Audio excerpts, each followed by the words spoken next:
What's up guys? For today's video is ginawa ko to is para naman to sa mga baguhan pa lang sa networking industry or networking business or kaka-join pa lang sa networking whatever or kung ano man yung sinalihan mong kampanya, goods yan, maganda yan, tama yan.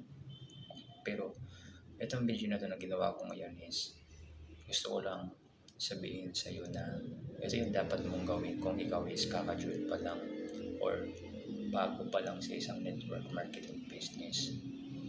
Ito dapat yung unang ginagawa mo. Okay?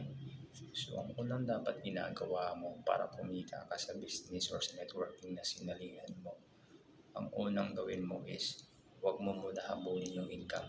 Okay? Huwag mong hahabulin yung pagkita agad ng malaki. Is andun na tayo sa part na kaya tayo nag-join sa isang network marketing business is para kumita ng malaki. Pero lagi mong tandaan na darating ka sa panahon na yun.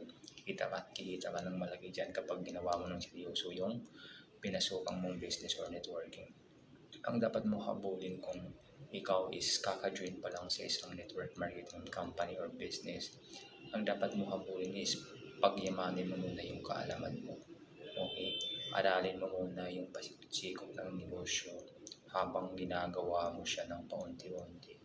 Kasi kapag once na inaral mo at magaling ka na sa isang bagay at paulit-ulit na ginagawa mo siya at inaral mo siya, sure ako magugulat ka sa resulta at kikita ka ng malaki.